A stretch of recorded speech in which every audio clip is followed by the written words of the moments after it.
Hey everybody, it's the Trout and welcome to another episode of the Trout Show. Thank you so much for stopping by. If you don't know what I do, I interview very talented musicians that are located all over this wonderful planet of ours. And today's episode is not an exception. I take you all the way down to São Paulo, Brazil to talk to Rodrigo Haddad, a country music star down there who's been playing his music, country music, from America for 26 years.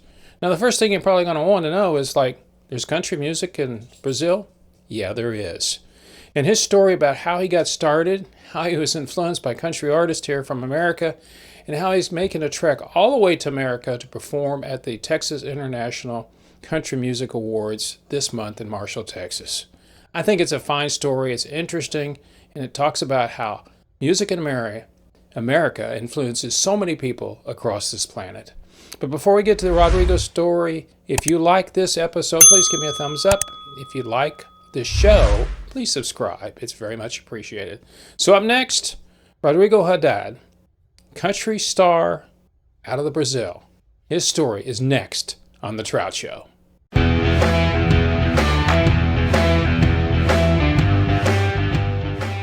So thanks for coming on. I noticed that it doesn't take me long to figure out that you need to move to Texas. You got your cowboy hat on, got pictures of horses and cows behind you, you got Yeah. rodeo people. How long have you been playing country music in Brazil? Well, first of all, thanks, Rick, to have me in your in your That's my in your show. So, my name is Rodrigo Haddad from São Paulo, Brazil. São Paulo is one of the biggest cities in the world, and I've been playing country music professional here in São Paulo for the last 28 years since oh wow. 1995. So it's been I have some miles on my So back. when you started, what was your influence? I'm not sure. I'm not familiar with. There's a lot of different music comes out of Brazil. But what was your influence? How did you get exposed to country music in your part of the world? Okay. Everything started, Rick, with my daddy. You see those trophies and horses photos because Yeah. my daddy liked to love horses, and he has some friends that has horses as well. And when I was young, he brought some vinyls and tapes from country music tapes, artists like Kenny Rogers, Willie Nelson, Johnny Cash. And that first time that I started to listen to that songs, I didn't like it at all. No, I was young, like 10 years ago, 10 years old. So, but then when I started to see some kind of Western movies, and I always see my daddy with his hat, with his boots, and talking about horses and music. So I became, it started to be more nature to me. I remember very well, and was like when I was 12 or 13, and he brought me he was listening to a tape of Steve Warner. Oh yeah. Was Yeah, I think Great it guitar was player. eight. Yeah, he's a great guitar player, songwriter, and singer. And it was, I think, 86. So I listened to that song. um, I forgot the name of the song, but I listened to that tape, and and what catch me for the moment was the melodies and the vocals. So back was at the 86, 87, and then when started the 90s with Dwight Yoakam, with George Strait was already there, but my dad was a big fan of George Strait, and so I started to listen to that kind of music, and I became a big fan of that. Were you playing a guitar at the time?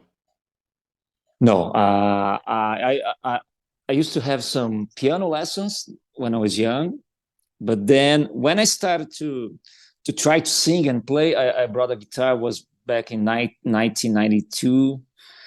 So I started to strumming guitar, and so then I took some lessons to improve.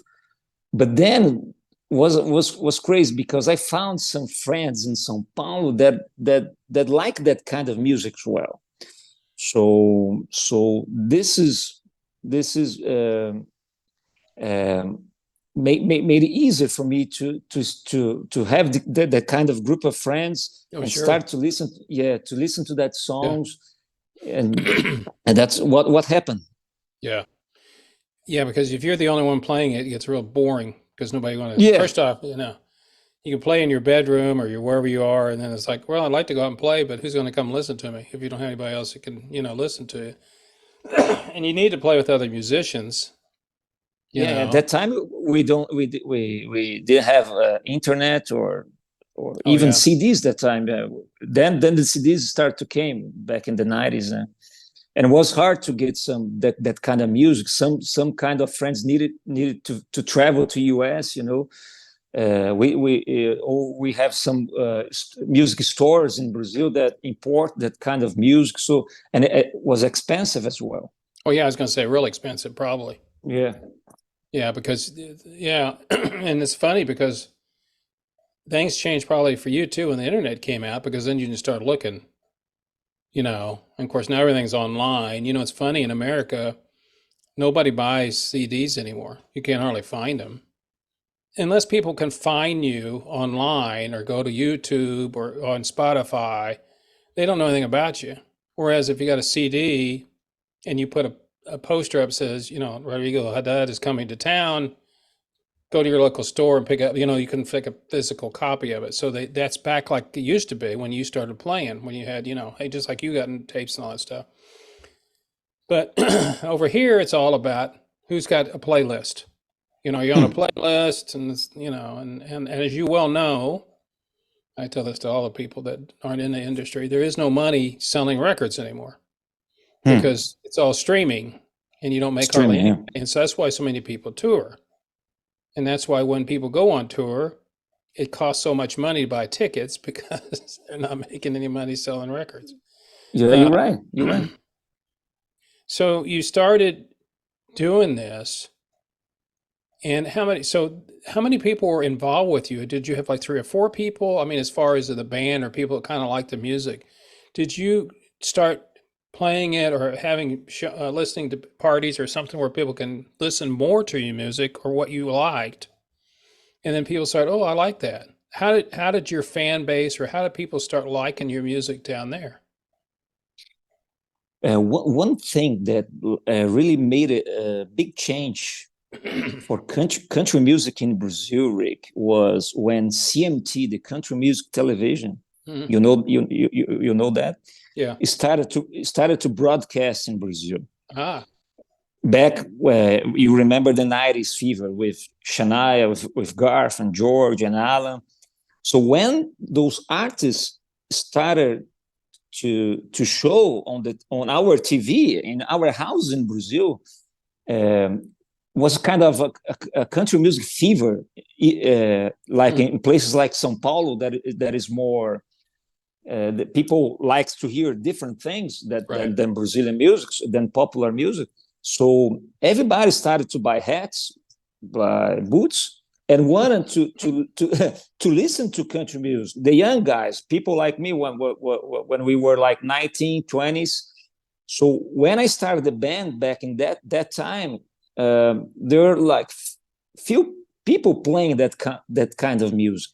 So I got an advantage because my daddy was brought me that kind of music when I was really young. So when people started to listen, I was listening before. Yeah. So I was playing that before in small clubs and small parties, but then started to grow up. So you were in the right place at the right time. You were right there before it all started. You're right. And yeah. As they say, you were ahead of the curve. Everybody else was catching up with you, and it's like, oh, Rodrigo's playing, and I could see that. And so on CMT, did they do subtitles? I mean, obviously they didn't translate the music. Did they put subtitles of what they were saying? No. People is only in English, and people started to love the melodies, and the visual of the music video was really impressive at that time. Everybody's having fun, beautiful farms, parties, and And those guys could sing a lot, and the Oh music yeah. was very good. The music was very good. It's country with that popular appeal. Yeah, it's For not, for the it's not like the old timey whiny stuff. They don't do Yeah. that anymore. I mean, one of the greats lives, unfortunately, he's had a stroke. Randy Travis lives about 20, 30 minutes from me on Yeah. a ranch. And then, of course, he had his problem where he had a stroke. But the old days with George Jones and all that, people don't listen to that anymore. You still get the twangy going on, but you don't have that nasal stuff. And of course, George Strait is from Texas. He lives in Texas. And, he's kind of the king of that part with the white dress shirts that are all nice and starched and jeans that have a pleat in them are starched. That's his style. Do you have a band? I mean, do you have a band that plays all the time, or tell me a little bit about your music now that you do? Yeah, Rick, I have a band that those guys are have been with me for maybe almost 20 years. Mm, I have a full band with drums and guitar and bass, fiddle player. Even I can hire a steel guitar player oh here in wow, Brazil in São Paulo. Yeah, he's very famous. But um, there's one thing that I what I how I takes care of my music. I've been playing for the last 20 years. I'm not make a living with my music because it's not a popular country music is not sure. popular in Brazil, No, I and I understand. only play. Yeah, but I only play country music. Like from the first show in 1995, I play the same songs that I've been playing since today. So, but there's a good thing because all of us has our kind of job that makes money. So when we get together to play the music, we play every weekend. We treat really serious like a job, but we don't make a living with that. So that's make easier for us to get together. We don't So have what? to the load. Yeah. So what do you do for a living? I work on the real estate business here in São Paulo. Oh, really? Yeah. That's And interesting. like my bass player work on the security business. My drums play has a pet shop, so everybody has his kind Yeah. of business. But when we get together, we get serious to make like really good country music with friends. We treat all very well, and people when the audience can feel our energy when we get together. So this is really cool. What's the name of your My band? band, Yeah. my my band's called Pure Country Band. Ah. Pure Country. And do you guys, have you done studio work? I assume you've gone to the studio and recorded some things, Yeah, haven't you? yeah. Uh, I have I released six albums, CDs, and now they are all online. Some of them I recorded here in São Paulo with my band and with some other Brazilian musicians, and other three albums I recorded in Nashville, in Tennessee. Good place to go to record. Yeah. Well, and you've got the harmonies down that's the standard harmony that they do in kind of a country music that it's not a third, I think it's a fifth up or whatever it is that you got to learn how to do if you're going to sing it. Hmm. And so are you the main singer? Do you Yeah, do, I'm the main singer. okay. And then who does the harmonies on it? Several My guys or somebody, just one person? my guitar player. Yeah, just one person we have singing with And that's me. usually typical. It's only two people. I mean, Yeah. that's fairly, I mean, I was watching a show last night. Country. It was America's Got Talent, and they had a country artist on Okay. there, and there was him and the guitar. Somebody else was singing the high. He was doing the melody, Okay. and the other person, which is fairly typical in country Yeah, music. we do like that. Yeah. So when you come up to Texas, will all of you come, or just you? Or how many's going to be able to come? No, no, Rick. Just me and my wife are coming to Marshall, Texas. So you're going to Presto use told the me that. band. You're going to use the band they Yeah, have. Yeah, yeah, I'm yeah. gonna use the house This band. band, Yeah, yeah. I already sent the songs that I'm gonna play, Hmm. and it worked fine for me. I was really surprised when Presso sent me an email about the invitation to go to Marshall. I never heard before about Texas Sound before, so I became really curious about the event and started to look on the internet and started to talk with Preston. I said, man, first of all, I love Texas. Texas it's a really special, has a really special place in my heart. So when I heard about that festival, and like you told before about all country music artists from all over the world, I said this is really special. So I told him I'm going to Marshall. I will do my best to go. I will try to bring my band, but like I told you, everybody has they have their job, their jobs and families. So I'm gonna leave my two girls here with my mama, and my wife are coming with me. So I'm really excited. I'm just want to have fun with get to know people, get to know the theater is really beautiful. I saw some pictures on the web, so I'm really. I remember if I've actually looked at the theater. I know how big it is, but I don't remember seeing it. But what's going to be great is you'll be able to meet all these people from all over the world. Yeah, that's the same thing you do. And the one thing that's common now, some of them maybe they'll not speak English that well, but they know how to sing country song in English because they've learned the words. Yeah. And so, and I think the camaraderie between all of you, they're different but the same, and you're all there doing the same thing. And I think you'll have a great time. Are you bringing a guitar? Are you trusting the airlines? Or are you going to use one up there? No, I'm not. I don't blame you. I don't blame you. I took a flight from Dallas to Vegas one time, and they broke my guitar on the plane. Yeah. So. Like Presto told me there are going to be all the instruments there, so I think it's going to be easier. Nowadays it's really hard to travel on those flights, airplanes, because you just can't bring one luggage and one bag. So I don't want to. I just want to have fun, relax, and no stress. What is your favorite guitar to play? What brand do you play? I noticed that you had one out there. I have. This is the Tacoma that broke and the plane, but I love the Gibsons. I have two Gibsons, so it's my favorite guitar.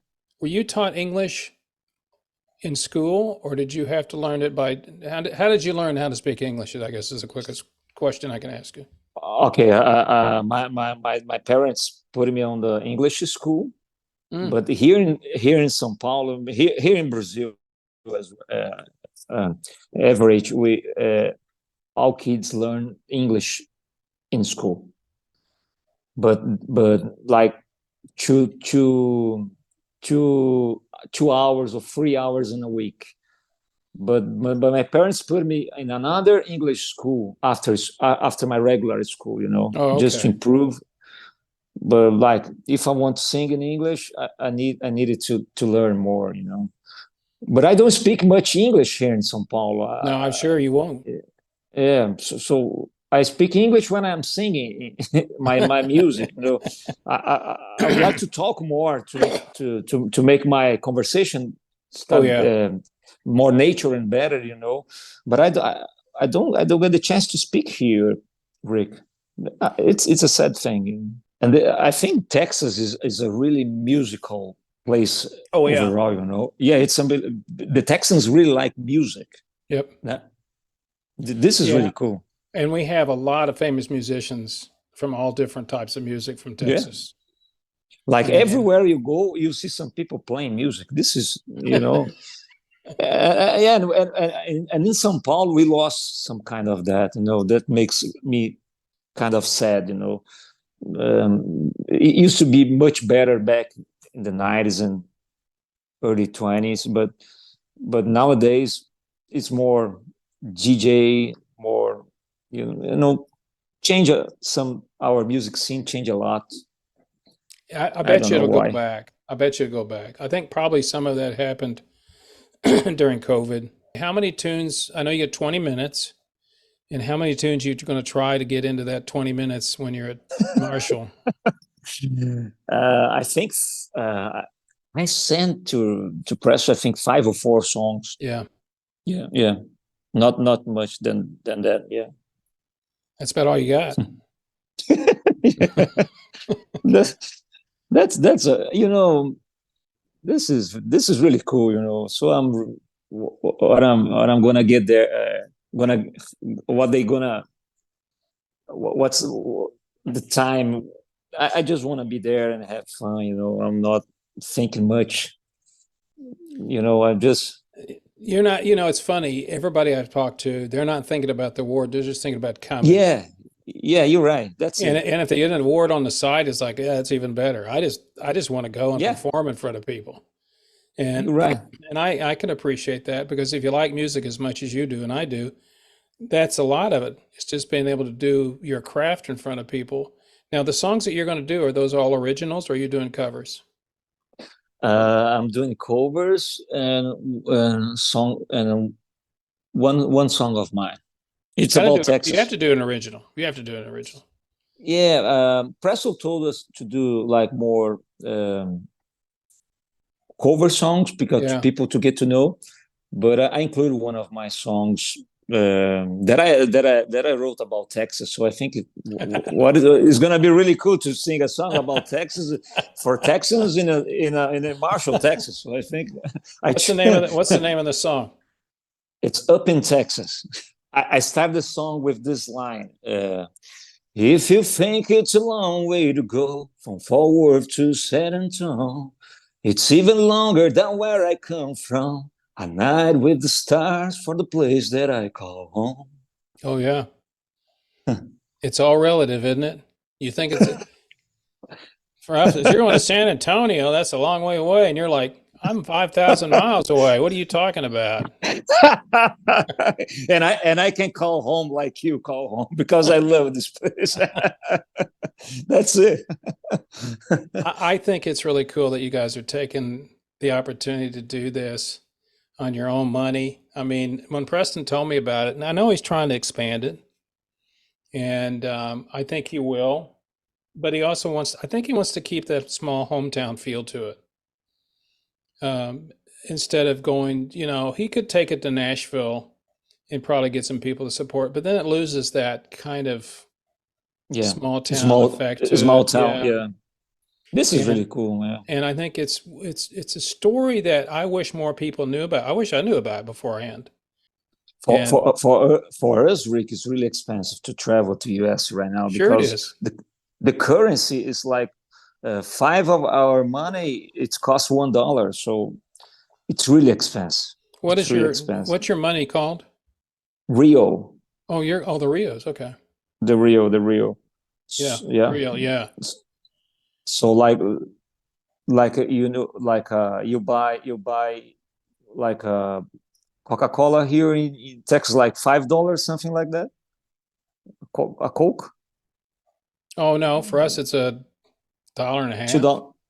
$2. Maybe let's say $2. If you go in a fast food restaurant, it's going to be $2. $2. Okay. So for us, it's gonna be like $10. Wow. It's five times more. It was a pleasure to be with you, Rick. Thanks pleasure. I'm glad you took time out of your day. You have a great evening, and hope to see you have a very, very safe trip. I really appreciate it. Was really fun time to have with you. Thank you. You did a great job. We'll talk to you soon. Take care of yourself. See you. Bye-bye. Thank you, Rick. See you. Bye-bye. All right. Bye-bye.